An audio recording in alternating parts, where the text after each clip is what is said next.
दोस्तों, आज की इस वीडियो में सऊदी अरब की कुछ ज़रूरी और बड़ी खबरें आप लोगों के साथ में शेयर करने वाला हूं। तो वीडियो को पूरा ज़रूर देखें ताकि पूरी जानकारी आप लोगों को मिले। आज की इस वीडियो में सऊदी अरब की कई सारी ज़रूरी खबरें हैं, जिनमें से एक अपडेट वो सऊदी अरब के अंदर काम करने वाले वर्करों के लिए बहुत ही अच्छी अपडेट आई है, जिसमें अगर कोई छोटी से छोटी कंपनी में काम कर रहा है या कोई बड़ी से बड़ी कंपनी में काम कर रहा है, इन दोनों जगहों पर काम करने वाले गैर मुल्कियों के लिए बहुत ही बेहतरीन अपडेट आई है। इसके अलावा अभी आपने शुरू में जो एक वीडियो क्लिप देखी है, ये वीडियो क्लिप इंडिया की है, जिसमें इंडिया की एक फ्लाइट में फ्लाइट अटेंडेंस यानी एयर होस्टेस की वजह से फ्लाइट के अंदर ही भयंकर मार हो गई। इसके अलावा भी और भी कई सारी जरूरी खबरें हैं, तो वीडियो को आखिर तक जरूर देखें। तो सबसे पहली अपडेट, जैसा कि अभी आपने जो वीडियो की शुरुआत में एक वीडियो क्लिप देखी है, जिसमें एक हवाई जहाज के अंदर कुछ लोग आपस में मारपीट कर रहे हैं, तो देखिए ये वाकया इसी महीने के 27-28 दिसंबर को कोलकाता से बैंकॉक जाने वाली फ्लाइट में हुआ है। तो जैसा कि अरब जाने वाली कुछ एयरलाइंस को छोड़ करके बाकी सारी एयरलाइंसों में पैसेंजरों को लिकर वगैरह भी सर्व किया जाता है, यानी फ्लाइट के अंदर जो पैसेंजर होते हैं उन्हें एयरलाइंस की तरफ से अल्कोहल सर्व किया जाता है, शराब वगैरह सर्व की जाती है।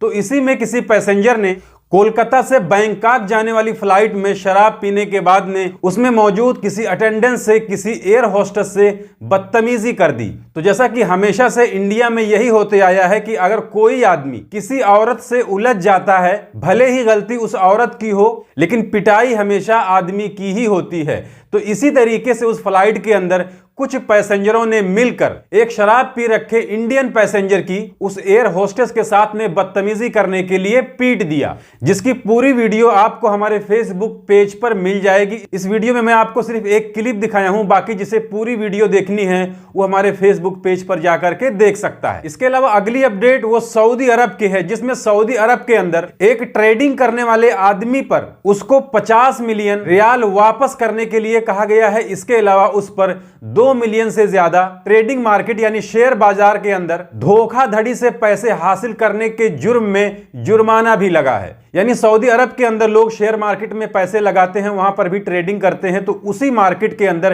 किसी सऊदी शख्स ने गलत तरीके से लगभग 50 मिलियन रियाल हासिल कर लिया, जिसे कोर्ट ने उस पैसे को वापस करने के लिए कहा और उसके ऊपर 2 मिलियन से ज्यादा जुर्माना भी आयद कर दिया। इसके अलावा अगली अपडेट वो सऊदी अरब के मक्का मुकर्रमा से आई है, जिसमें मक्का मुकर्रमा में एक कई मंजिले होटल को रोड की तरफ झुकने की वीडियो वायरल होने के बाद में उस होटल को खाली करा दिया गया है।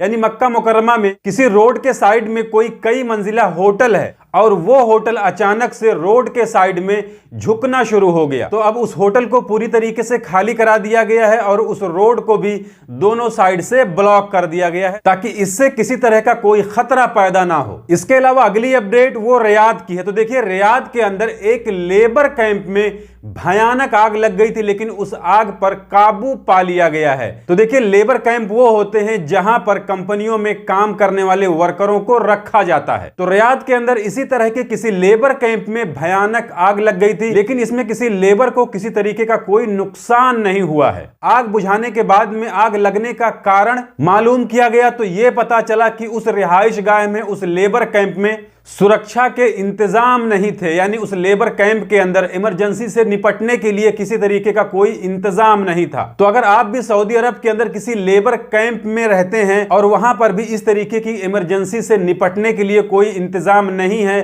तो अपनी कंपनी में इसके लिए कंप्लेन कीजिए। इसके अलावा कुछ अपडेट वो कोरोना से जुड़ी हुई है, जिसमें मुंबई इंटरनेशनल एयरपोर्ट पर विदेशों से आने वाले यात्रियों के रैंडम सैंपल लिए गए, जिसमें 2 यात्री कोरोना पॉजिटिव पाए गए। तो आप भी अगर कहीं का सफर कर रहे हैं तो मास्क वगैरह लगाना बिल्कुल भी ना भूलें। इसके अलावा 2 अपडेट वो भी कोरोना से जुड़ी हुई है, जो चाइना को लेकर के है।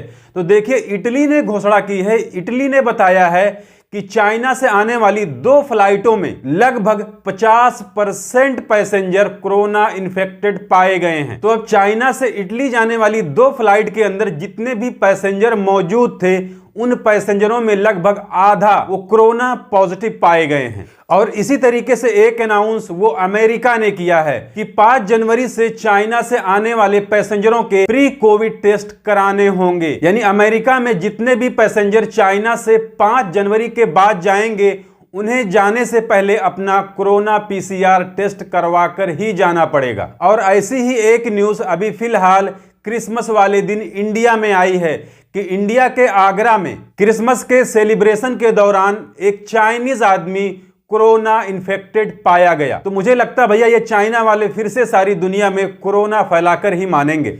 इसके अलावा सऊदी अरब के नारकोटिक कंट्रोल वालों ने जेद्दा के अंदर एक पाकिस्तानी को 3.5 किलो नशे वाली चीज के साथ में गिरफ्तार किया है। तो ये अपडेट भी अब ज्यादा आने लगी है कि बहुत सारे पाकिस्तानी सऊदी अरब के अंदर नशे वाली चीजों की तस्करी करते हुए पकड़े जा रहे हैं। इसके अलावा अगली अपडेट वो ministry of human resource and social development की तरफ से सऊदी सेंट्रल बैंक को लेकर के है, जिसमें कहा गया है कि छोटी कंपनी से लेकर बड़ी कंपनियों में काम करने वाले सारे वर्करों की पेमेंट अब बैंक के जरिए देनी होगी। तो देखिए अभी फिलहाल सऊदी अरब के अंदर जितनी भी कंपनियां हैं वो ज्यादातर अपने वर्करों का पेमेंट वो बैंक के थ्रू ही दे रही हैं, लेकिन अभी भी कुछ छोटी मोटी कंपनियां अपने वर्करों को कैश पेमेंट देती हैं। और इन्हीं में से बहुत सारी कंपनियां ऐसी हैं जो अपने वर्करों की पेमेंट काफी लेट से देती हैं, 1 महीना 2 महीना 4 महीना लेट करके देती हैं। तो इसी चीज को रोकने के लिए कि वर्करों की पेमेंट जो है वो टाइम पे मिले, जिसके लिए सऊदी अरब के अंदर छोटी सी बड़ी सारी कंपनियों के लिए कहा गया है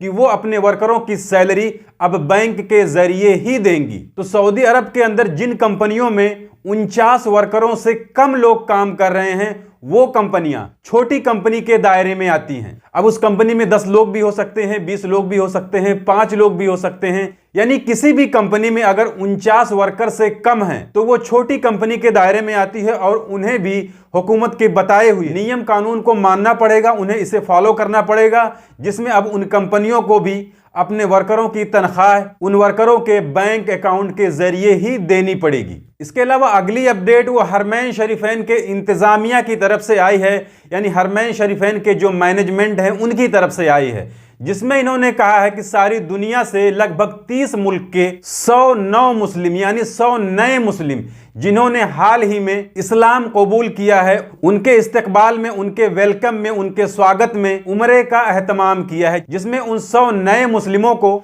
उम्रा कराया जाएगा। इसके अलावा सऊदी अरब के अंदर इस्लाम से जुड़े जो तारीखी मकामात हैं उसका भी उन्हें ज़ियारत कराई जाएगी और इस्लाम के बारे में, उम्रा और हज के बारे में भी उन्हें तालीम दी जाएगी। तो ये थी आज की इस वीडियो में सऊदी अरब की कुछ ज़रूरी खबरें जिसे मैंने आपके साथ में शेयर कर दी। जानकारी अच्छी लगी है तो वीडियो को लाइक कर दीजिए। चैनल को अगर अभी तक आपने सब्सक्राइब नहीं किया है तो चैनल को सब्सक्राइब करके बेल आइकन को प्रेस करके ऑल पे ज़रूर सिलेक्ट कर लीजिए, ताकि हमारे आने वाली और भी दूसरी नई वीडियोस की नोटिफिकेशन आपको मिले। क्योंकि सऊदी अरब के अंदर काम करने वाले गैर मुल्कियों से जुड़ी जितनी भी ज़रूरी खबरें होती हैं वो मैं डेली अपने इस चैनल पर लाते रहता हूं। तो आज की इस वीडियो में बस इतना ही। मिलते हैं फिर अगली वीडियो में, तब तक के लिए इजाज़त दीजिए। खुदा हाफिज़।